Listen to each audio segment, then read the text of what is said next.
Hey, it's Dr. Cheryl Bryant Bruce, MD. You know me, the celebrity doc. And we are here with Chatters That Matters. And I am so excited about this show because we have got the most interesting guest on tonight. I mean, she is absolutely fascinating. But before we go to our guest, we're just going to do a little bit of quick housekeeping here. I am a bona fide MD, and if you hear anything on the show today that constitutes medical information, do understand there is no doctor-patient relationship between yourself and myself. And if you have any takeaways, then take them to your own doctor and ask about your personal situation. I am not your physician. Love you, but I'm not your doctor. This show is here to educate, inform, and entertain you. Chatters That Matters. I'm here with my co-host, the fabulous, handsome Hurricane H. And now, with no further ado, we are going to bring in our guest. Our guest tonight is insanely courageous, and she has got a life story that, boy, you think that Angelina Jolie and Mr. and Mrs. Smith and all of the shows that she did was fabulous. Well, this lady is the real McCoy. Welcome, Angelica Robles. Hi, thank you so much for having me. It's a privilege to be here. I am so excited to have you, and I'm going to let you tell the audience who you are because I can do it no justice. You are just absolutely insanely amazing. Hats off Thank to you, you. girl. Thank you. I appreciate it. So I am a Forbes published international best-selling author, motivational speaker, mindset coach, and executive producer. I worked for the government for about 18 years. 2 of those years I was undercover. And now I am an author and I go around the world telling my story in hopes to touch, move, and inspire other women who have had a crazy traumatic life and turned it around and made lemonade with those lemons. Okay. And when we say trauma and drama, boy, Right. you have really done it. Talk to us. Let's start from the beginning. What Yes. made you decide to go into investigative work? Yes. So I grew up in Cicero, West Side. That's in Chicago, which is a suburb of Chicago. Very high crime area, very gang related area. I grew up in the ghetto pretty much. I went to a high school that had so much violence. We had, all the gang and all that situation. We had shootings. So I grew up in pretty much a very violent and volatile neighborhood. And so when I was 15, one of my friends was murdered, dismembered, and decapitated by the cartel. And as a 15-year-old, you can just imagine that this was very difficult to process. It was very difficult to digest. And it affected me. I had, major depression. I went into therapy and it really saved my life. I'm a big proponent of therapy. And so that kind of the pain that I felt from that catapulted me into wanting to work for the government, study forensic psychology, and then, do all that. So I feel like I picked my career based on my pain, really. Right. And that happens so often that people do. A lot of psychologists go into psychology because they're trying to sort themselves out. So Right. you go into forensics, and what do you do with it? What happens from there? So I get to college and I was very grateful to have such a good therapist when I was in high school because growing up as an adolescent is already hard as it is, but dealing with so much trauma and trying to process it really was something that I never thought I could process without therapy. I was suicidal. It's all in my book. I talk about the feelings and the thoughts of how you go through this and how your mind tries to piece it all together. And of course, you go through the grieving phase and the anger and all of that. And so as a young adolescent, it was very difficult. So I went to college and I decided to do forensic psychology. And I had also I was gonna do pre-med. So the original plan was that I was gonna go be a doctor. I was gonna be an MD. Okay. But things, that was kind of the path that was geared towards from my parents and my family. Everybody wants you to be the doctor, the lawyer. But Okay, I let's stop there. Let's talk about that. Now, yeah, your parents want you to be this doctor, and you go sideways into something completely removed from that. How did your yeah, parents react to that? not good. Not good at all. I actually, the story was I actually got into med school and I was in anatomy class and they were going through all the tiny little ligaments in the hand. And I'm like, you know what? Screw this. So I walked out. I called my mom. I told her I'm not going to be a doctor. And she was, in tears because our parents lead this like road for us and they want the best for Right, us, especially my parents are immigrants from Mexico. But right. I remember I told my dad, I said, I'm going to go work for the government. And my dad was like, yes, that's my daughter. Okay. But at least I had the So support mom of and my, dad were on different paths as far as what they saw your future looking like. right, right, Okay. right. Because, the doctor path was the safe way and you could see patients and work a 9 to 5. And you know this. 9 to 5, yeah. When I ever saw those. Right, right. So I ended up so you can't join as a federal agent until you're 23. So I graduated college at 21. And so after I left, I ended up going to do criminal counseling case management for Cook County.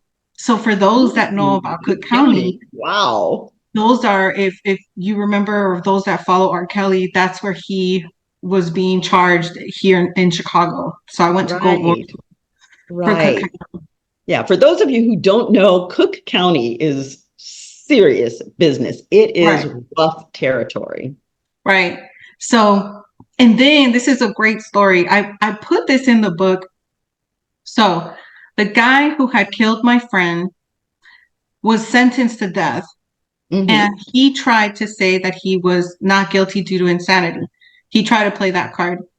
Right. Well, my first internship, I walked into Cook County and Judge Lampkin was my supervisor. So Judge Lampkin was the judge that had put my friend's killer to death. Uh-huh. But in 2006, the death penalty was abolished in the state of Illinois by the governor, and so Right. now he still sits on death row. Right. So it's a crazy, it's Yeah. just What a a humbling crazy story. form of events. I know, and I talk about this in the book because everything is just interconnected and it's wild. But Right. Now I give us can't the make name this of the stuff book. up. Give us the name of the book. So the name of the book is Through These Brown Eyes. This is the back of the cover, a little pieces of it. And it's Uh-huh. just a rendition. It's a memoir of my life, growing up, trauma, working for the government. And then, of course, leading towards the end of the book, which is the big reveal. So, Right, right. Now, are we able to talk about that on air? Well, is that gonna? yes, Okay. we can talk about it. We can't, I mean, we can't really get into detail, but it's the end of book one. I'm Right. starting book two. So book two has already been started, which is going to be called The Power of Forgiveness. And Uh-huh. that's in the works right now. Okay, so tell us this dramatic story that unfolded in your life once you became a full-on official investigator. Yes. So I did 2 years of undercover work and I started in Chicago and I started with corporate fraud. So whenever we mention corporate fraud, a lot of people think, oh, it's blue collar crime. So it's not blue collar crime. Corporate fraud is white collar crime, which is anything over $30,000. So we're talking Mhm. about money embezzlement, we're talking about money laundering, that type of thing. And Mhm. so Ponzi schemes. So a lot of people automatically think it's big corporations, big businesses, but they forget that the cartels are considered white collar crime because it's organized crime and they're making millions of dollars. And a lot of Right. these cartel members are also business owners because they have all types of legitimate businesses that obviously were bought with drug money, but they're Right, still right. businesses. So I started doing undercover work. And let me take you guys back, okay? So I'm 41 years old. I have no problem telling people my age. But when we were doing undercover work, there was no iPhones. There was no Right, checking in. There was that right. stuff didn't exist back then. We were doing the hardcore old school surveillance where we're in the bushes, hiding in the vans, following you around. We weren't sitting behind computer screens like surveillance is done now. Now we could just hack into your phone and know where you're at.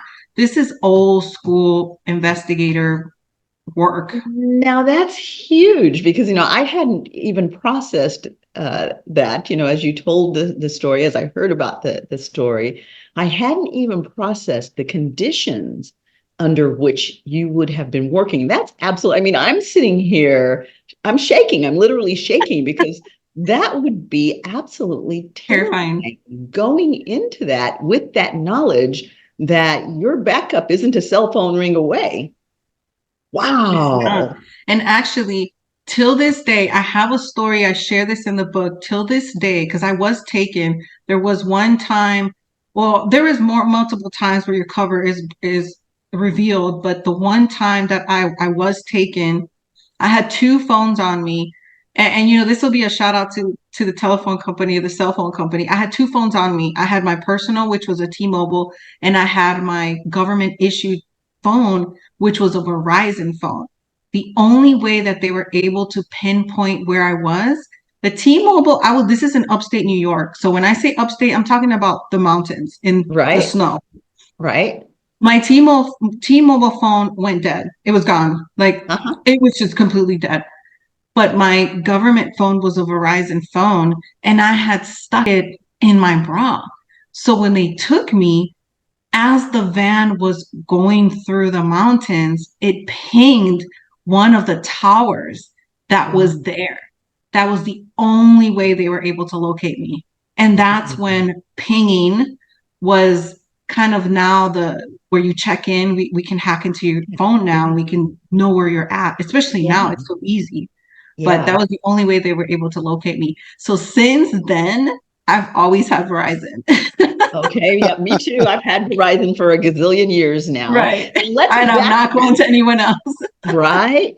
Let's backtrack a little bit now. We've gotten this exciting story about the mountains, but still they have no idea what you were doing there. So let's give them the backstory as to how you Yeah, got into so the mountains. right. So everything that I was doing was undercover. So I was either, and when I say undercover, a lot of people think that I was actually being part of transactions, which at some point I was. But a lot of the times when you do undercover work, you're trying to get evidence to convict on a larger level, right? Mhm. So you almost have to fit in. But when I started, I literally was following you around. Like I was hiding, I was in the grocery store with the hat, reading the magazine. Those things are true and Uh-huh. just following you around. And a lot of it is because back then we didn't have the technology that we have now. So in order for us to get any type of audio or any type of conversations, we had to follow you and try to serve. It's pretty much surveillance, old school Right, surveillance. So we right. would be outside of your bushes listening to your phone conversations from outside. And there Uh-huh. was some gadgets that we did have back then that allowed us to tap into conversations the old school way, if that makes any sense. Uh-huh. Did you have like the click pins and things like that? Yes, we Yeah. did have the click pens. We did have, the glasses with the camera. I remember Right. I had a purse that I would wear, and we had cut out a hole on the side of it. So I would wear it and I would walk around, if I was at a jewelry store at a mall, very nonchalant, and they would videotaping the conversations and the interactions with the other people. So those things are real. So Okay. old school. Wow. Wow. Now, as I ask you questions, if I get into anything that you cannot answer, Of feel course, free yeah. to say that you can't. And if we need to cut, I mean, Hurricane, this is not alive. Right. It will be aired, but if we need to cut, we can cut. So I just want to For be, sure. Yeah, very careful about this. But you at one point actually married into the cartel, is my understanding. I did. I did. Tell me about Without that. without knowing, so talk about the irony, right? I'm considered a world-class interrogator, and here I am sleeping with the enemy. Whoops. It's crazy. And you know what? You can't make this stuff up because even I was totally taken aback. So the way the story was, me and my husband at the time had been together for 10 years. Had been together for 10 years. Uh-huh. Now, during COVID, everything was shut down. Right. Everybody was at home and I couldn't travel, so I couldn't do any of my interrogations. I had six contracts at the time and I was traveling to California in different areas, but because of COVID, everything was shut down. So Right. during that time, I was on a podcast and I came on the podcast and told my story. And one of the guys from the podcast, Mark Wilkinson, he said to me, he said, "You really need to write a book about your life because it is totally insane and it's astonishing." And I had tinkered with the idea of writing a book, a tell-all book, but I Uh-huh. knew that it came with consequences because I Right. had worked for the government for so long. And if you read my book, I really go in on a lot of things in the book. And so I decided to write the book and I said, you know what, let me just do it because I had the time. So I Right. write the book. I write it in 3 weeks. And I Okay. always say to people, the 3 weeks was a cathartic experience for me because writing the book was evoking so much emotion. I needed to get it out of my system and Yeah. onto paper. And that's why it happened so quickly. So, book is done. It was about my life. I put everything in there, childhood trauma. I unveiled family secrets that people thought were going to the grave. I mean, I talked about everything. Sex, Okay, let's drugs. let's stop you. Let's stop you there. Yeah, Again, how did the family react to that? Now this book comes out and not you've good. spilled all the tea. So Not good at what all. happened with that? There was a lot of things that I uncovered in that book. And really, what made it easy for me is I let go of fear of judgment. And I said, Mhm. if I'm going to do this, I'm going to do this right. And if I'm going to do this, I'm going to break some generational curses as I'm going along. Good for Because once you. you're in, you're in. So Right. it's either 0 or 100. There's no Right. gray area in writing a tell all book. And so I decided, you know what? I'm just going to unveil everything that's gone down in my family. There was incest in there. There was there was rape. I mean, I talk about everything. I touch a little bit about everything and, molestation and stuff like that. Right. Right. And family members were not happy. Till this day, I don't talk to probably like 80% of Okay. my Hmm. mom's side of the family. Right. And but this is something that I knew it came with the territory. So I Right. knew that if I did this, it was gonna come with some backlash. So Right. there are some people that were not happy at all. And of course they claimed it was all a lie. But yeah, Yeah, the guilty squeak loudest. right. Yeah, you're absolutely right. And so I unveiled a lot of things, but I will say this, I think that when I did unveil some of the, deep rooted family secrets that were going on, I ended up getting closer to some of my cousins because Mhm. then they came forward and said the same thing happened to me. So, Right. yeah, Right. And now that it's out in the air, maybe it will prevent it from happening going forward. right, definitely. And I think, you grow so much when you write something as deep as I did, and the growth is immense, but Mm. the outburst that I got back, the positive outburst that I got from people saying, I read your book and it empowered me to tell my truth and break my generational curses and my family bonds and ties. And so that was the purpose of the book. The purpose of the book was always to move, touch, and inspire because I Yeah. talk about things that I'm not proud of in the book, but I Hmm. also give my audience a look into my life as to this is a tell all. I'm not Hmm. perfect. I made a lot of mistakes along the way, and I Right. continue to make a lot of mistakes along the way. And I think the biggest one is, I'm considered one of the best interrogators in the world. Mhm. Yet I still married somebody that was not for me, completely not for me. Okay, So let's stop there. Okay, so because this is a real Mr. and Mrs. Smith it story. really, it really So, is. Yeah. so you're this interrogator. Did your husband know that this was your line of work? And if he did, because husbands and wives talk about what they're doing at work, were you inadvertently, unknowingly feeding him the intel about the work you were doing? I wasn't. I think a lot of people think that. So he did not marry me to steal secrets because there was really no. I mean, he grew up in the cartel. He was a child of the cartel, and I Uh-huh. and I, and I said the easiest way that I can describe it, that's probably closest to what he described to me, was like Ozark, where the kids were just kind of into they became part, it became part of their life, and it It became was their part of their life. existence, right? And when you're a child, you can't really get out of it, and Right. so his father started dealing drugs in the millions when he was young and when he was in high school. So the only way that I explain it to people is I grew up in an environment where there was gunshots. So Mm-hmm. listening to gunshots was the norm in my neighborhood. So for Mm-hmm. him, seeing lots of money, seeing lots of cocaine, seeing lots of drugs and strippers and all that was part of the life because it became normality. And as Mm-hmm. crazy as that sounds, that's the easiest way that I can describe it. Checks out, makes sense to me. Right. So here he's in the cartel. When did you come to the realization that he was in the cartel? He told me.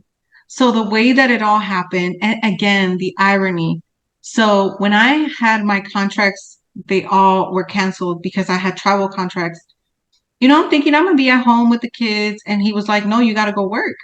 So I go and work at the DEA office. So this is Uh-huh. the crazy part. I'm here working at the DEA office now. I was working night shift in the wire room because now technology is different. Now we can tap into phones and all that. So I'm working as a Right. supervisor in the DEA wire room in Houston. My book is finished. He decides that he wants to read the transcript before he goes to editing. So I said, cool, read it.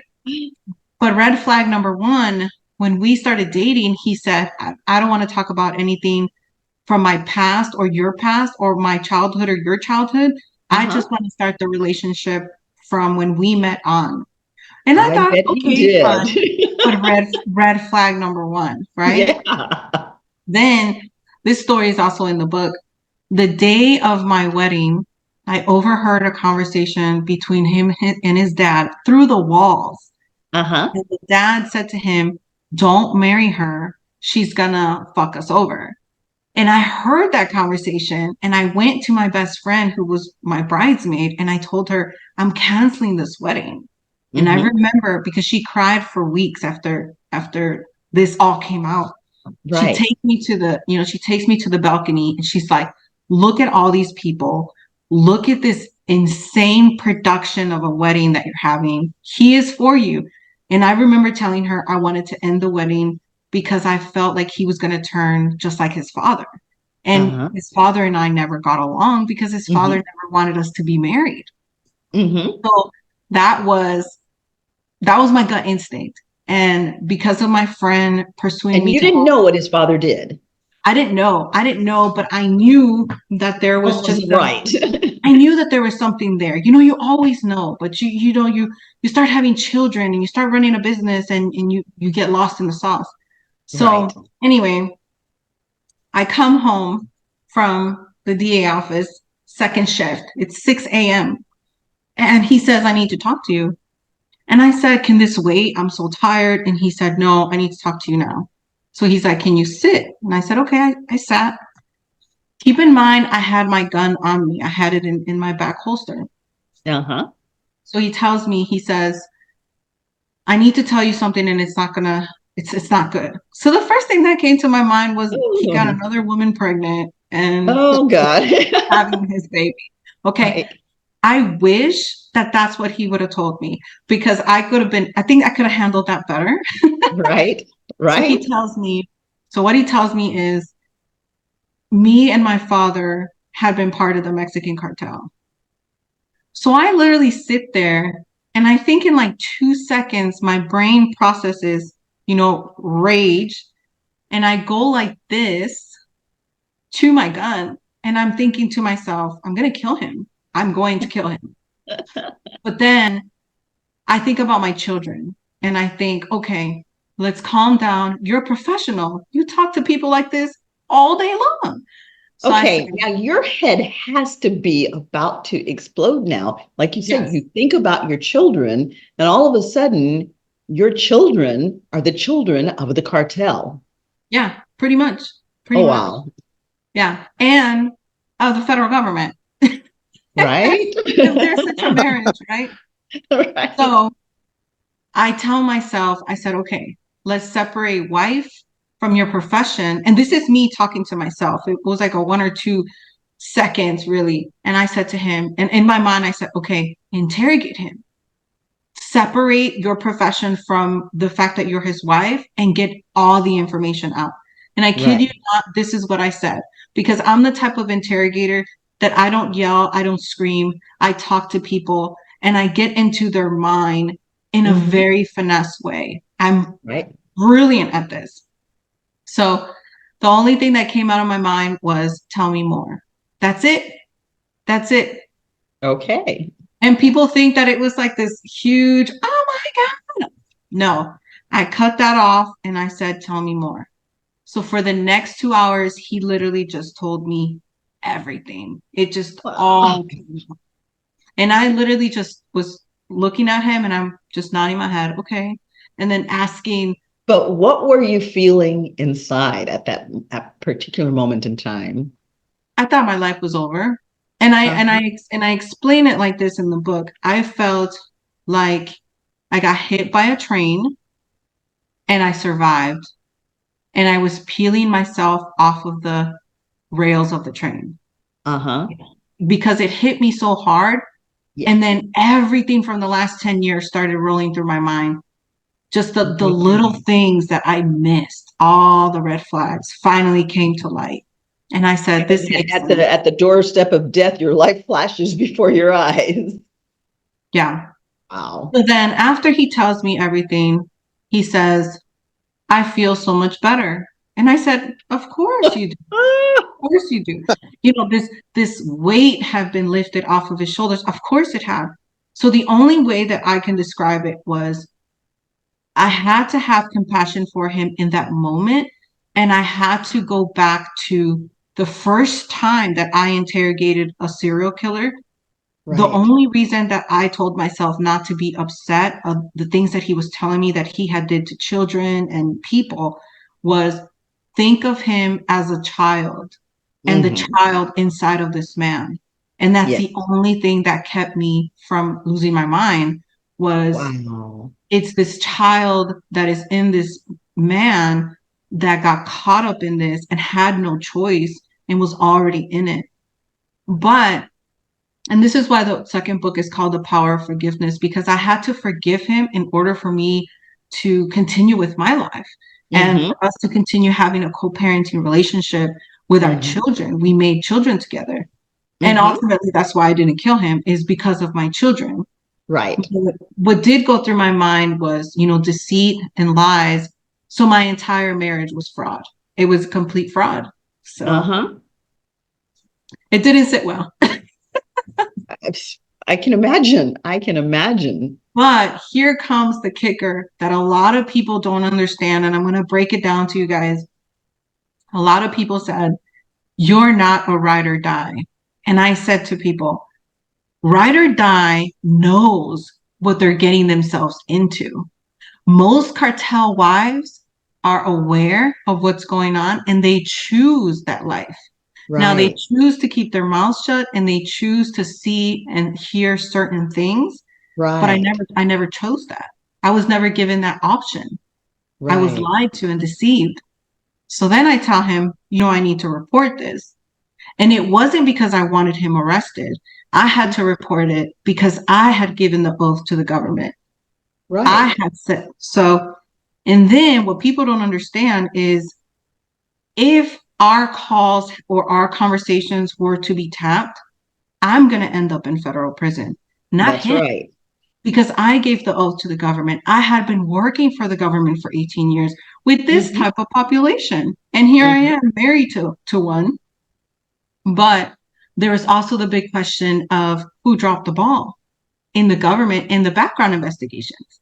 Because Right. I continue to have a top secret clearance, and we get investigated every 5 years. So somebody knew. Somebody Right. knew. Now, what I do explain in the book is that the government agencies, they don't like each other. They don't collaborate with each other. FBI, DEA, CIA, they work independently. In fact, Hmm. they hate to work together. Hmm. And somebody knew, but the simple fact that I was working for the DEA in the wire room and here I am getting this information, it's insane. It blows my mind.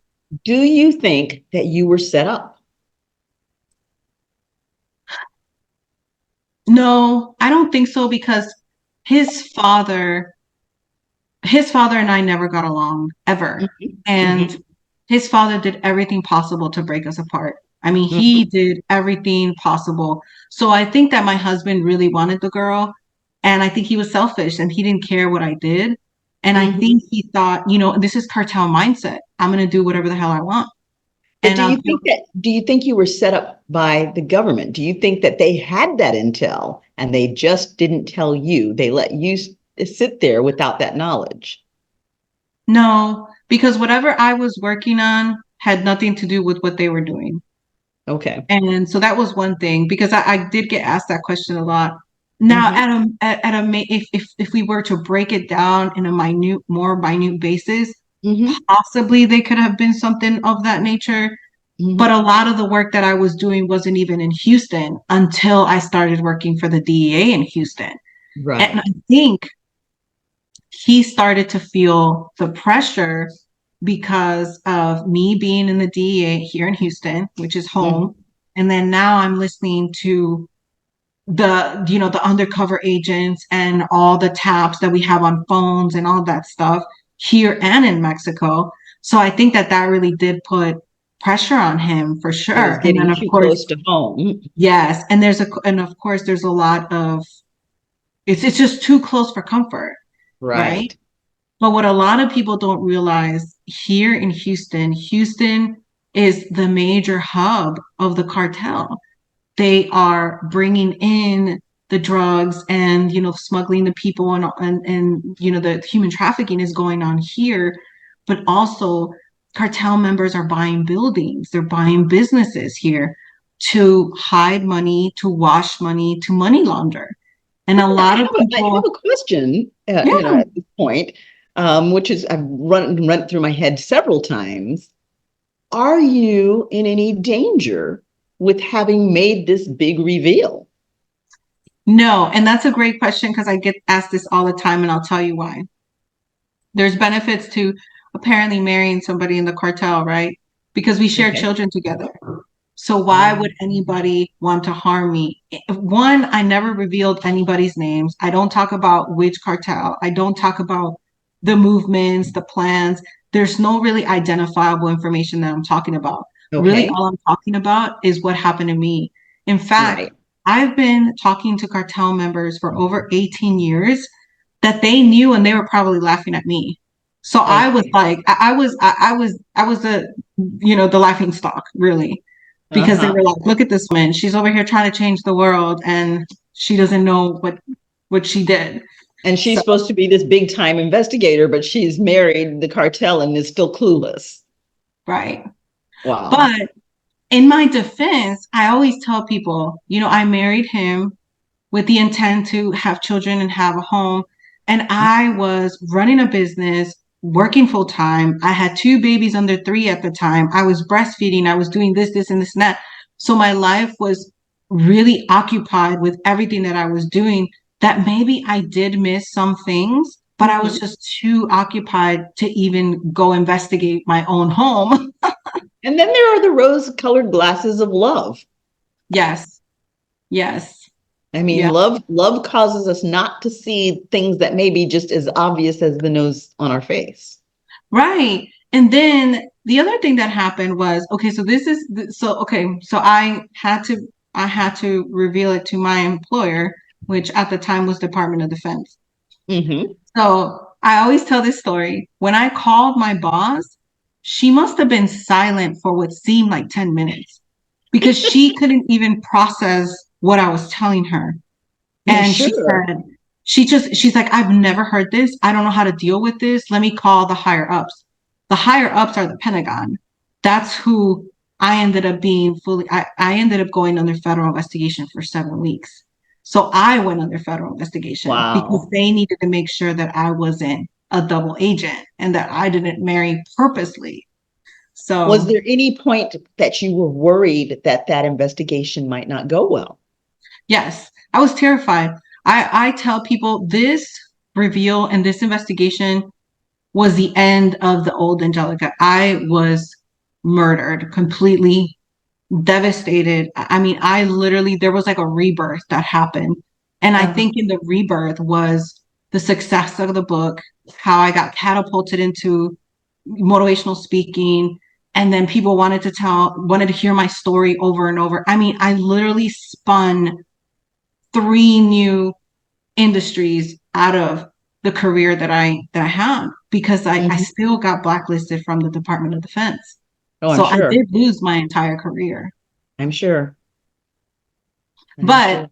the funny part that I continue to tell people is doors closed so others can open.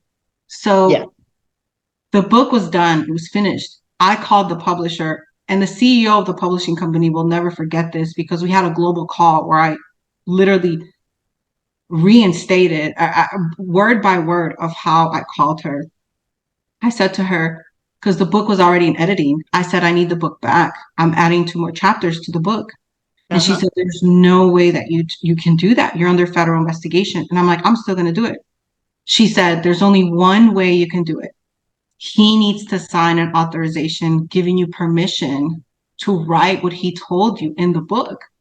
Okay. So the way that I played it was I went to him and I said, you can keep the house, you can keep all your money in all these offshore accounts, you can keep all these, because he had all this money hidden from me. I said, look, I don't want anything. I'm going to take the kids and I'm going to leave. You can keep everything. But the one condition is I need you to sign this authorization. So he said, your stupid little book, sure, I'll sign it. So he signs it. That authorization said that him and his family and anybody else could not come after me legally for the rights that he was giving over for me to be able to write this in the book. But Wow. he was thinking his money, his stuff, all that. Yeah, the book hit bestseller. And then eventually I ended up selling the story to Hollywood for a feature film. Good for So, you. yeah, Good for you. crazy, right? Well, I mean, you had help coming to um, that decision, but I mean, that was brilliant. That was absolutely brilliant. Yeah, I mean, it really, you know what it is? I felt when you do something for so long and then you lose it and you feel like all of you've done is, because when you go work for the government, you're giving your life away. I could have died so many times doing undercover work and I didn't, but they Hmm. were so quick to let me go. But they did give me a condition. The condition was I had to divorce him as soon as possible because when the investigation was over, they tapped the phones, they tapped the emails, they took the laptops, the whole shebang. Right, I right, got a polygraph. I got interrogated. I was now on the other side of the table. And I remember sitting there like, you're really going to ask me that? right, I was like, how am I on this side? I was always on right, that side. right. And it was crazy. It was a crazy, crazy life. And I remember thinking to myself, because I went through everything, the grief process. I said, how is this my life? And in Hmm. that moment, you don't think that this can turn into good or that this can turn into something better. And it absolutely did. So in the lowest, worst moment of my life, the best life was birth. And Right. I think that goes with trauma is when something horrible happens, something great is about to emerge. And you never think of it that way until you process it and then until you get through the other side. So So I, you've done a lot of grief work, a lot yes, of anger management work, yes, uh, a lot of rebuilding from, past life trauma. There's just been tremendous drama. There's been tremendous pain and tremendous insanity. And yeah. you emerged on the other side with a lot of good things going on. How often do you find yourself drawn back? Because even though we do the grief work and all of the work that we do, that's a huge impact. And we do go back and revisit and reprocess and one step forward and another two steps back, three steps forward, one step back. How often does this come up where you have to revisit those feelings? I would say it comes up, it's part of my life. I Mhm. probably tell my story, twice a week, maybe, Mhm. sometimes 3 times a week. So it's always there, and it's part of who I am. It's part of my past. It's part of Yeah. the old person that I pretty much destroyed and rebuilt. Mhm. But I continue to do the deep internal work, and I Mhm. continue to do the finding, because there's pieces left behind that kind of flow into other areas of our life. Obviously with relationships, it's very difficult Yes. for me to get back into relationships and really do that thing. I was with somebody for 10 years, and then that person deceived me while I had, his babies. So you have So some trust issues. I definitely have some trust issues. I definitely have some, the story issues. But I will say this, because I'm such an expert in my field, I feel that that came in so handy in dealing with this, Hmm. because as interrogators, we definitely compartmentalize things in our minds, and we allow things to not get into our emotional bank. But when Right. it's something close to home, it tears us apart. Right. Sometimes I'll be watching a kid's movie and I'll be in tears, and my kids are like, "Why are you crying?" And I'm like, "Oh my God, Nemo's lost." But Yeah. it's really in those moments where your body is trying to just evoke these emotions and get them out of Mhm. your system. So Cleaning, that for cleaning sure, I yourself. definitely deal with it on a continuous basis. Yeah. I mean, how can you not? Right, right. So what are some of the things that you do to cope? Because you've been through a tremendous amount, and obviously you have tremendous coping skills. I mean, the job that you did gave you some coping skills. Your background, where you came from, gave you some coping skills, and just surviving this mess gave you some serious coping skills. What are your coping skills? What do you do to get through when you're traumatized like this? Yeah, I do a lot. I'm a big proponent on therapy. Every time I go on podcasts, I talk about therapy, the power of going through things, and the power of unraveling and peeling back the layers of the onion. So therapy, and of course, I'm sure people follow me on Instagram, they see how I work out. I'm obsessed with working out and bodybuilding, Hmm. and I script, and I do the grounding and just the self-care, the physical, the mental, and the spiritual. Right, right. Now, I mean, one of the things that I have to think about in terms of the therapy, you are an ethnic minority, Hmm. and so many of the ethnic and racial minorities have a difficulty with the idea of letting somebody else into our heads, particularly if it's not somebody of the same race and culture. How difficult has that been for you?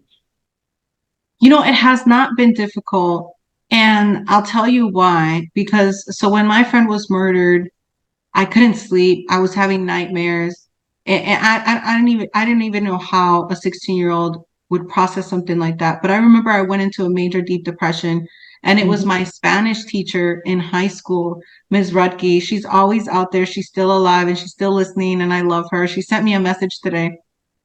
she pulled me out of class and she said to me, "You need therapy." And us, because we're, I'm a minority, I'm Mexican, I'm living in the hood. I don't know what therapy is. We Mhm. have no, growing up, it's like, something hurts, walk it off. Right. And so she really did save my life. And so I was exposed to therapy when I was 17, and I Beautiful. saw what it did for me, and I saw how it healed me, and I saw how we were talking about things about when I was 3 years old and I was being Hmm. molested by a Hmm. neighbor. It came Hmm. out in therapy, and Hmm. it was so liberating. And so for me, therapy, and I say this story all the time. If you post a picture of you at the gym every single day, everybody's like, look at her, she's working out. But if I post a picture at the therapist's office every single day, people automatically say, well, what's wrong with her? She's crazy. Right. But there's this continued taboo about mental health when really mental health is self-care. And it's Right. so imperative to have it. Absolutely. Absolutely. And I mean, we all have mental health issues. We all have pain in life. We all have baggage that we carry in life. And it's illness. I mean, all of us have some degree of mental illness. Yes, And, if we had pancreatitis, we wouldn't hesitate to go in to get checked out. If we have diabetes, we go when we get blood test. If we have high blood pressure, we take medication. right. And yet, when it comes to mental health, we're so resistant because of the stigmatization that has come with it in the past. Especially as minorities, because even minorities, they push back even more.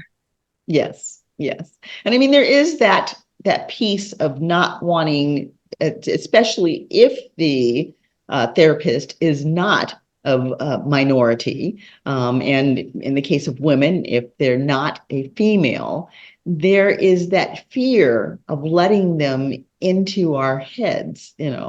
What if they mingle what's in there? What Or if, once manipulate. again, a Yeah, trust thing? What if I cannot trust them, whether it be because they are intentionally trying to mess me up or because unintentionally, because of their own personal perspectives, they are not giving me what I need in order to heal. We're very much frightened of that. right. And across the board, pretty much most of the ethnic minority populations, the racial minority populations, have been put upon at some point in time by majority populations. So we all have trust issues. Yeah, first, in some way, shape, or form, I agree, especially as minorities, because we're already having to deal with racial things and neighborhood things and all Mhm. types socioeconomic. Yeah. So, and then on top of that, you throw mental health in there, and then the people expect us to be sane. And nobody ever teaches us to take care of our minds and Right. even our health. Right. Minorities have the worst health because nobody Exactly. teaches us that. So Exactly. I agree. Exactly. So that's why I'm here. Yes, yes. I, Thank I you. want to change that trajectory. It's like, this is the generational wealth that I want To to give back. Yeah. to give forward, because health is wealth. Health Health is health. more Yeah. valuable than all the money in the world. So I want to see everybody, the entire world, heal and to be in a happy, healthy space. And Right. part of that for many, many, many, really probably pretty much all of us really should entail some form of therapy. Yeah. And I think now corporate, corporations are starting to follow suit. And now you can take mental health days and Yes, they're not going to crucify you for it. And I yes. spoke about this in the government. Whenever you kill somebody in the line of fire, you automatically go to therapy. It's Hmm. it's it's something that you have to go do. It's mandatory. Makes So sense. Makes makes sense. I complete mean, sense. it's extreme, but it comes with the territory. So Right, right. And I think one of the good things that's happening right now, we go through these periods in the media and everything where, there's a new buzzword. Every time you turn around, there's a new buzz and some other interest. And right now, we're in the buzz of mental health. Yes. And, the celebrities are all revealing, the athletes are all revealing, folks are slinging mud at each other and bringing stuff out into the open. So the media is very, very messy right now. Entertainment's very messy. Sports are very, very messy. But the healthy thing about that is it brings out into the open that these are all people.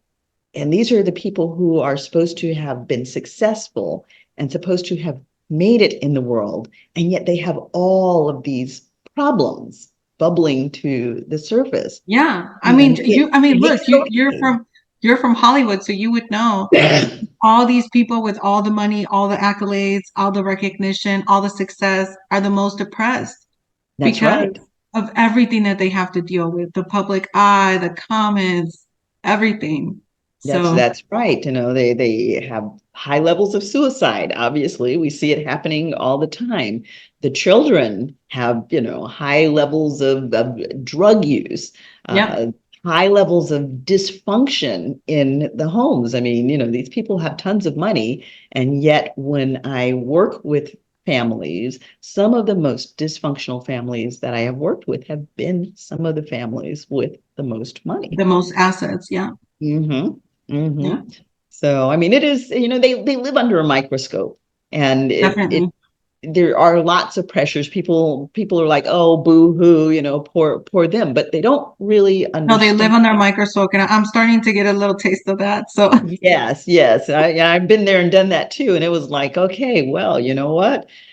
There's some pressure involved in it, and when there is a pressure for you to always be on and you yes. don't feel on, or, in your case, you've got trust issues with relationships and such, but because you're now coming into your limelight, I don't know if you're in a relationship yet, but if you're not, you already know that people are going to be looking in to see how you handle it. Right. I know They're people gonna say I they're gonna make be trash looking look to see very if your next sexy. husband is in the cartel. Right. Yeah. I mean that and it's so funny because people are like, how do you even date? I was at a mental health conference and during the Q&A they said, how do you even date? And because if you tell them, you I can choose not to tell them what I do or what happened or the book. I could choose that route. But then Hmm. if they go Google me, then they're going to be mortified. So it's Yeah. like, And in the days right? of Google, you can't hide anything. Right. So it's almost like, let me give you the disclaimer now, and you can Hmm. choose to stay or leave. And then, but that just has been the go-to because sometimes that's what you have to do. Honesty is best, I would say.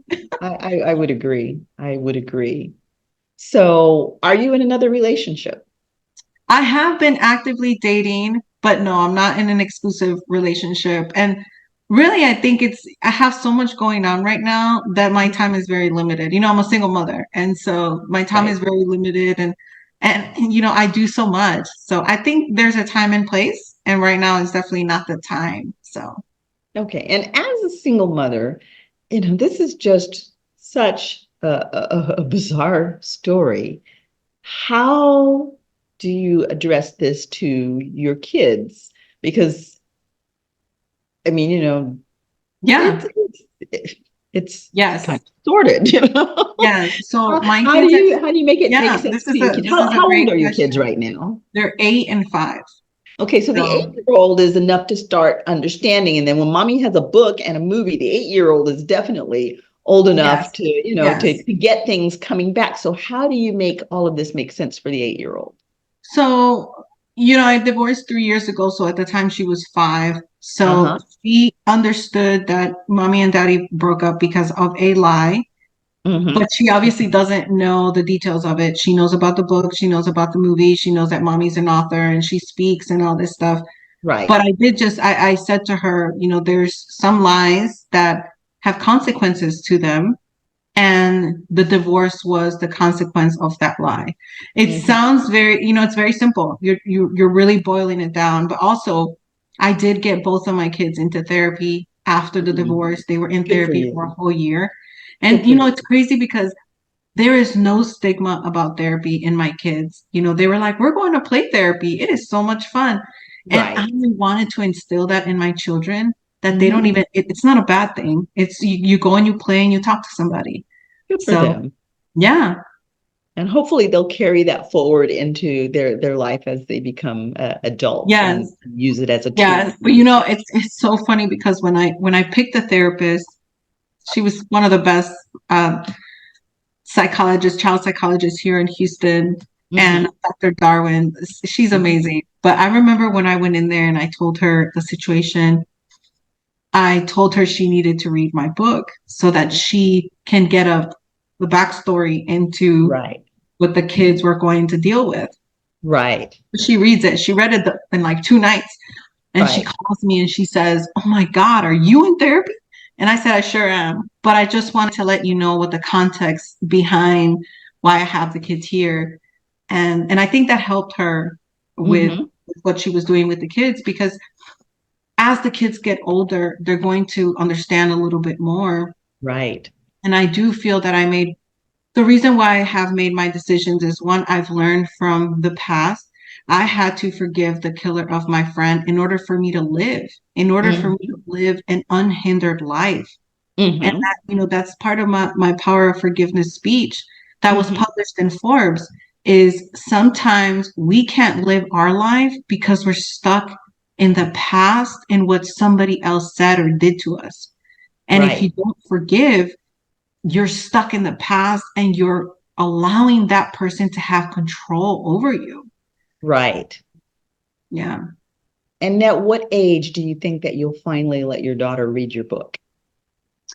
Oh wow, that's a great question. I would say I would wait until she's probably at least 16 or Okay. 15. It probably will happen sooner, right? Because kids nowadays, Right, because she'll have well, access. yeah, they go on the internet and read all type of stuff. But Right. one thing that I do want to specify to her is, I forgave her father, and what he did was obviously wrong, and it had an impact on all of our lives. But Hmm. the power of forgiveness, it's like we have to forgive. For sometimes people do things because they had to. Hmm. I don't think he necessarily wanted to lie, but I think it was in his like family. It was like Right. his family, or kind of, what I think about is the prince. He had to renounce his entire kingdom to go be with Meghan Markle. And Right. I feel like that was how he was. He was stuck. Like, do I say something? Do I not? Because when it did come out, oh, it was real bad over there. Yeah. Yeah, because I remember his side of the family started saying, why did you tell her? She could have gone another 10 years without knowing. So, Hmm. but they Hmm. don't realize that he just couldn't hold it in anymore. It was eating Right. away at him. And so that's when I was able to see the child in him, and the pain in him. So, Hmm. yeah. Now, did this big reveal result in him going to jail? No, and I will tell you why. The government is not going to waste dollars and or manpower on hearsay, Hmm. because they're not going to open a whole investigation. We got tons of investigations going on. We have tons of active investigations going on, and they didn't. They just didn't care. They only Hmm. cared whether I was involved or not. Right. And he's very successful. And Uh-huh. and I feel like the book almost catapulted him, because he's in an industry where this type of niche, I guess it's like Wolf on Wall Street kind of situation. Hmm. And I feel it catapulted him. He ended up becoming a VP of a company. So Okay. yeah, Okay. So it was in a twisted kind of way a win for him. in a twisted kind of way. But also, I also tell people, I think when he was younger, and I could say this because it's in the book. When he was younger, I think they were involved more with the actual moving of a product. And Hmm. as he got older and started being more professional, they started being more involved with the money laundering side of it. Right. the Hmm. business side of it. He is a businessman. So Right. that's what I always tell people is there's so many sides to the cartel that Right. people are only influenced by what's in the media and the moving of drugs. But there's so much more. There's businesses involved. There's politics involved. You know, Hmm. there's military involved. There's a lot of money involved. People are getting paid off. And I describe this in the book, but everybody's just thinking there is thousands and millions of dollars under your floors of your house. Uh-huh. Yeah. Which is Wow. when you watch Queen of the South and stuff like that, you know. Yeah, right. But yeah, Right. Yeah. So do you watch those shows often, those types of shows? look, I'm gonna be honest with you. It took me 2 years for me to finally be able to watch Ozark. And I did watch Ozark because I wanted to get a little insight of what it was like when he was growing up. And Uh-huh. I would say it's pretty it was pretty good. But the reason why I don't watch those shows is because I know what's really going on. I've been interrogating cartel members, killers, murderers for the last Yes. 18 years. I know what's going on. So Yes. a lot of these movies and FBI's and CIA's and Homeland, all that stuff is a lot of that stuff is not real. You know, Yeah. they glamorize the jobs a lot. And let me tell you, Yeah. there's nothing glamorous about being an undercover agent. There was never anything glamorous about it. So, Right. Right. Yeah. It's the same with medicine. People ask me, oh, well, do you watch this show or that show, this medical show? And it's like, no, I had my elbow up someone's rear. It's right, like, it is not right. glamorous. It's just not, and no, the doctors and nurses are not all off in the closets together. No, we're too exhausted for any of For all that. that. It's exactly right. Like people are like, the 007s are you really riding in Lambos? And I'm like, guys, we're not a billionaire party stealing diamonds while Yeah. people drink. There's no, that stuff does not exist. Even cartel members, like if you look at the biggest cartel members, they're not the ones that own billions and billions of dollars.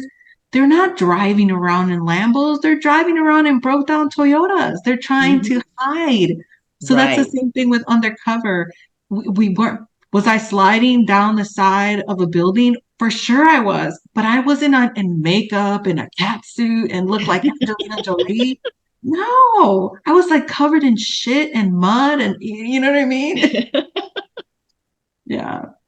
Yeah. Not exactly a glamorous image. Yeah, it's not a glamorous job, and undercover work was not made for a woman. And the reason why I say that is because when are we going to go to the bathroom? What you literally have to pop a squat, Okay. you know? I mean, just those things. We were stuck in vans for 24 hours some days. We And you could not can't just leave. tinkle in the Right. can Right, discreetly. right. And so I talk about all this in the book and I talk about the technology now. Surveillance is so different. We can hack into, computers, we can hack into your phone, we can hack into your alarm system, we can hack into your bank account. This is now, but when I was undercover, none of this existed. The Yeah. iPhone didn't come out till 2006, so there was no smartphones up till 2006. So And and how even when did the you iPhone came out, feel? people didn't all get it like now. It's like everybody Right. has an iPhone. Right. How did you deal with your fear during that period? Because there were times where you were really kind of out there by yourself. And I know that, the icy fingers of fear had to grip you pretty tightly. How did you deal with that fear? I still deal with PTSD. I'm not one to lie. I deal with PTSD. There was an occasion where I had 10 guns to my head. And I Mm-hmm. always tell people, if you've ever had somebody point a gun to you, you will always remember their finger, their hand, and you'll lead up to their eyes, and you will never forget what that person looks like because your Mm-hmm. eyes always meet their eyes. And yeah, there's a lot of PTSD there. There was a lot of, sleepless nights. There was a lot of nightmares. There was a lot of sleep medication involved. In my 20s, there was a lot of alcohol consumption. And I was in my 20s when I did undercover work and surveillance work, and it was very difficult to deal with. But the way I dealt with it was how any other 20-year-old would do, and it would be going out, blowing money, and doing the alcohol drinking. So Right. as a Right. 20-year-old, it's almost like expected. You go out and Hmm. you get drunk. But Hmm. really I was self-medicating because I Yeah. was being emotionally, physically traumatized and exhausted. And I Yeah. think we're very adaptable and resilient creatures. And so it becomes our norm.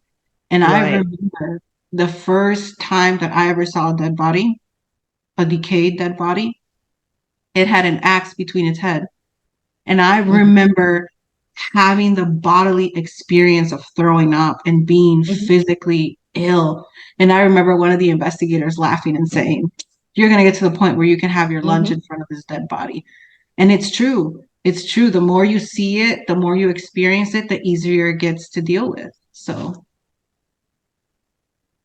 Wow. yeah. Yeah. Wow. All I can say is wow. That's, Yeah. that's really very, very deep. So, you've been through a lot. Was there ever a moment when you felt like you were literally losing your breath? Yes. Oh, for sure. All the time. I mean, there was moments where I would say, why am I doing this again? Why am I here? So many times I wanted to quit, so many times that I wanted to throw in the towel. But again, I chose my career based on my pain. And I really went into the government because I wanted to find out why people do such horrible things to other people. I wanted to understand the mind of my friend's killer. How can you cut somebody's head off, arms and legs, and this horrendous thing that he did to them? And so I think I was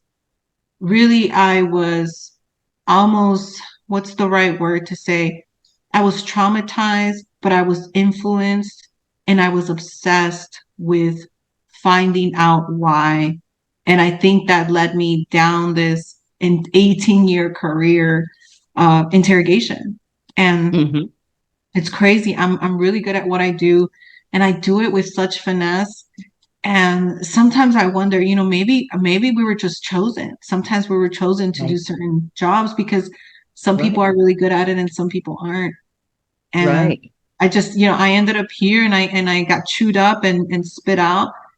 And it's amazing, because now on this other end, I'm learning about movie production. I'm learning about film production. I know about the book industry. I know how to write books, how to publish books, how to market books. I know about the audible industry. And so you just learn, you continue to learn as an individual as you go through life. And I think that's very beautiful to share with people because when you're in despair and trauma, you think your life is over and you think your life is always going to be in that moment. And it's not.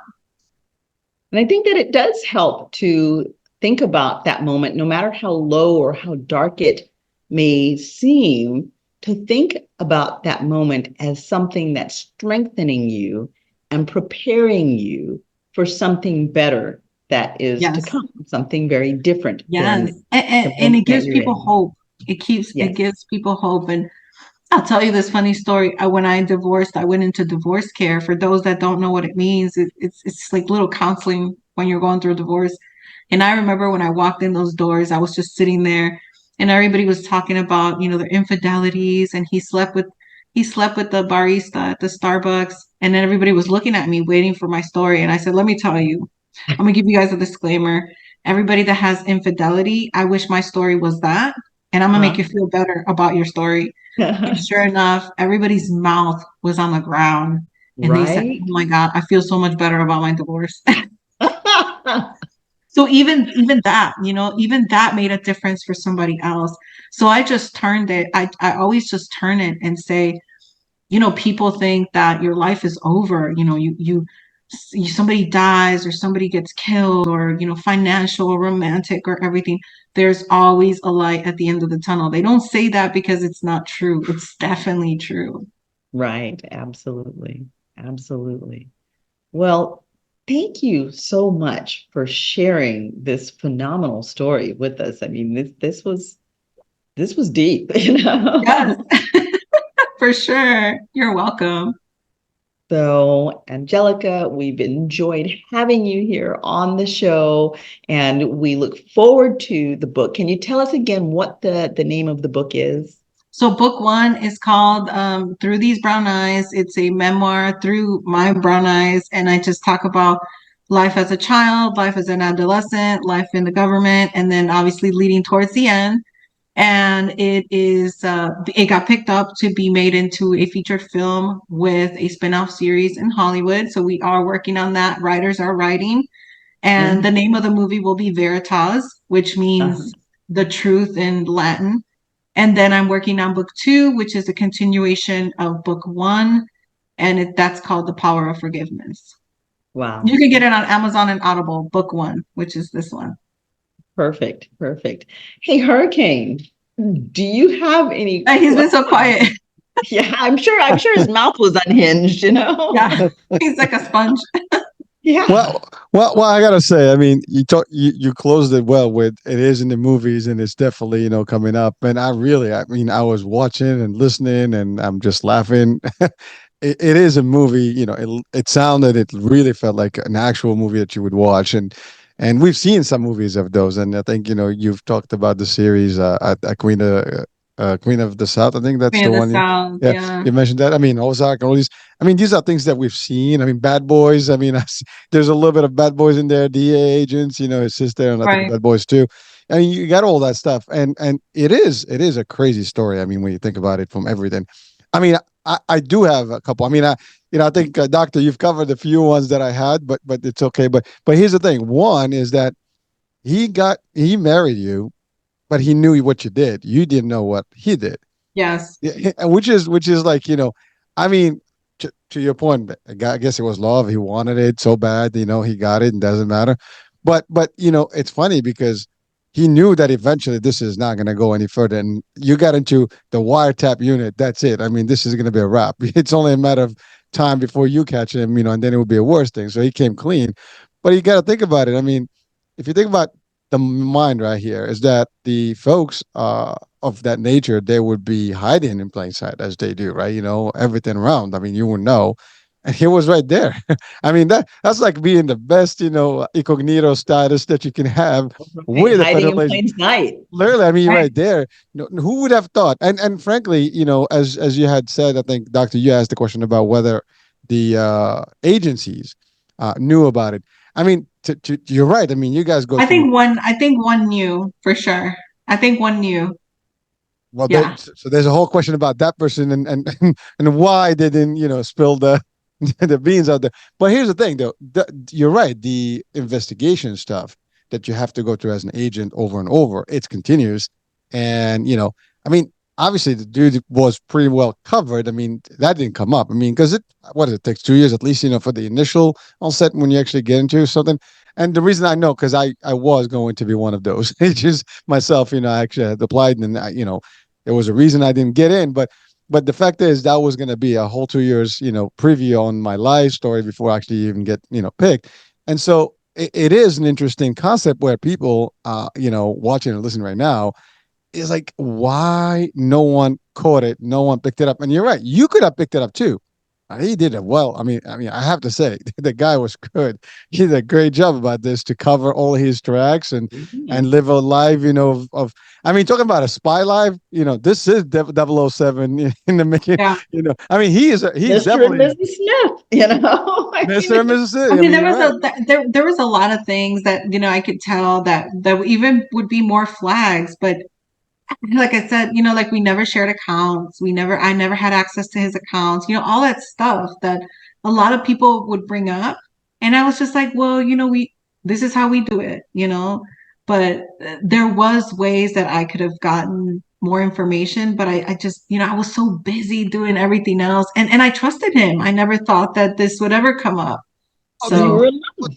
well, the other thing is, you wouldn't think that if it was that, he would have kids with you and stuff like that. I mean, that's the other part, right? I mean, you would think that, this is somebody that's going to put his family and kids in jeopardy in this case. And yet it didn't stop. I mean, you have kids now and they're growing and they will know, who the dad is. And I'm right, sure there's still a relationship there, which is, I can just imagine when as they grow up. I mean, that's going to be another work for them because It really think is. about That's think going to about be a like lot of work. everybody. Oh yeah, I mean, people are going to be like, oh, you're the daughter, you're the son of such and such. There will Yeah. be great fame in there, but there also great shame in there as well because people are going to try. You know how people are brutal, the bullies out there, right? They're going Right. to do their work. You know, oh, and it's going to be tough. And then of course, the dad is there as well, and the family is still there. So you got all these things. And you're right. You spoke about a couple things, such as the idea of that. You know, he hasn't gone to jail, and although people know the agency knows what, but you're right. They might be maybe unless he's linked to somebody else's investigation, and somehow it comes from that route. That could still happen, but who knows, right? The other part that I just wanted to touch on is that sadly that after all the work you did, 18 years, you were dismissed because of something. Obviously, I get it. You should have been the first one to catch this, and you didn't. And you can say, well, you should have caught up that in the investigation, and you didn't. So who the hell to Right. blame? Right. Somebody's going to be a scapegoat, and guess what? That And it was was you. me, right? But It was but definitely me. but for people that are watching or listening, as you said it best, is that sometimes bad outcomes create better outcomes. Yes. Because really that's what happened. You had a bad outcome, but where you are today is a much better situation in life. Plus, your experience and expertise is still with you, and now you are putting out there through podcasts, to the shows, to the movies, Yeah, I'm a to your consultant speakers. now. Yeah. Exactly, and you know your And stuff. You here's the thing, I still work for the government. They still engage me. Now, it might not be Department of Defense, but it's other agencies. And I think Right. that was another question was, what does blacklist mean, right? So when you're blacklisted from a specific agency, you're specific blacklisted from that agency because the agency has only jurisdiction over them, but they don't say, oh, you're blacklisted from the government. That comes from higher levels. Okay. So Well, yeah. you have talent in quite a few other agencies. I think that Right. you'll be good in a lot of areas that are there's a lot of different levels in there and a lot of task force and things like that. So you'll be just fine. And plus now you also can start to Hollywood. I'm sure you're gonna have multiple movies and stuff, and your expert is just gonna be up there. And hey, listen, this is just the beginning of a Yeah. long run. So hey, I mean, well, first of all, congratulations on the work you do Thank now and you. and the Thank you. speaking And then did you and engaging. see, Cheryl, I was published in Forbes for the second time today. So I did. I did. I sent it over to Hurricane, and we'll be posting that up with this show. So That's I did, Forbes and we're Morocco, very right? excited for you. yeah, so Forbes Morocco published me last year as The Power of Forgiveness, my TEDx speech. They gave me my own article, and then they decided they were going to put me in CEOs to watch for 2023, and I ended up on there with Alex Ormasi. I'm a big fan of Alex, so now it's like the levels of elevation have gone up now, and people say, "Oh my Beautiful. God, you should be so excited." I'm like, "Yeah," and I'm very pressured We to upkeep this, that I can't believe they even put me with him, but I landed there. So yeah, This is good pressure. This is this good is pressure. good pressure for sure, for sure. Yeah. Absolutely. And I just have one question because Yeah. what Hurricane was saying, and we're going to wrap this up. But what Hurricane was saying actually evoked another thought. You are still raising children with this man. Are you all on good terms? We In are on good terms, and we obviously I have more custody of the kids than he does, but yeah, Mhm. we're still co-parenting, Good and deal. yeah, yeah, and that was a choice that I decided to make. If we went to trial, it would have been televised. It would have been crazy high profile, but we decided to settle it out of court. So yeah, so we have a great relationship. We deal with what we need to deal with, and if you were to ask him, he will just deny everything, but Right, deny. right. Of Because he course. has he has been, the people that have found who he is and what he does, it has landed over there, and he just denies it. Which is a fifth right, so Fifth Amendment right. Right. So, Absolutely. Absolutely. Okay. Well, I am, like I said, I'm thrilled that we were able to do this interview with you. And certainly we want right of first refusal Yes, to be the ones to interview you when the movie comes out. for sure. I will invite you guys to the premiere for sure. Yay, Especially you, Cheryl, good. you're already there. Yes, we'll be excited about it. And, certainly, as soon as you know that it's coming out, let us know. We'll rebroadcast the show. We'll put out the information and encourage people to come and see it because For I know sure. this is going to It's gonna be be a great exciting. movie. It's really Yeah. exciting for sure. When do you think that it's slated to come out? So we got backtracked with the writer's strike. Of Crazy. I mean, course. we're yeah, I think it's almost like a year that everything got stopped. So now everything is Yeah, behind. So the writers are barely starting to write the script. So it's right. gonna I would say it's probably gonna be another year and a half, Okay. if anything, because we're Yeah. doing, we're picking actors and writers and permits and the whole shebang. It's a lot of fun though, for sure. Any good Okay. actors we should be looking forward to? We are not allowed to disclose No who we're names. thinking, but they all are all A-listers for sure. Okay. Ooh, Yeah. Cool. okay. I would definitely count us in. Yeah. And I That's could say some of the girls that I obviously not the main one, but we did think Selena Gomez, she was up there. And who else was up there? There's this girl, the girl that played, I can't remember her name, I just drew a blank. But it was like we had thrown a lot of girls up there, and some of them were older and younger. And then we even thought about the girl that played Wednesday to play okay. like the younger version of me while I was an actual undercover agent, because when I was Right. undercover, I was 23 to 25. So Uh-huh. she would be great. I Right. can't think of her name, but I can't think of her name either, but I know exactly who you're talking about. Ortega, I think is I her love that last show. name. Yes, yes, and she played Wednesday, so I think she would be good. So she was a couple of those names that we had for the role, for my role. But Uh-huh. Cool. Cool. Well, we will definitely be looking forward to it. And again, we thank you for coming on the show with us. We thank you, the listening audience, for joining us for this exciting show. And we will keep you posted as we find out more about when the movie will be out. The book Veritas is on Amazon, so go out and get your copy. Obviously, this is going to be a fascinating read, and I'm betting that just like the editor, that you will not put it down. So go get your copy of Veritas, and so Veritas is the name of the movie, and Through These Brown okay. Eyes is the name of the book. Oh yeah, that's right. Through these brown eyes, through these brown eyes.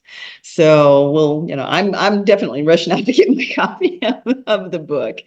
And again, thank you all for being with us for Chatters That Matter. Let's talk about it. I am your show host, Dr. Cheryl Bryant Bruce, MD, the celebrity doc, here with my co-host, Hisham Ellen Mate, Hurricane H. And we have been interviewing the fascinating, fabulous, beautiful Angelica Robles. So this show, like every other show, uh, when it's over, we'll go on to YouTube. You can find the show on all of the different platforms, and it's also on the radio. Make sure that you go to the show, share it with your friends, hit those like buttons, leave us your comments. Again, thank you for joining us on Chatters That Matter, and we will see you again on the next episode.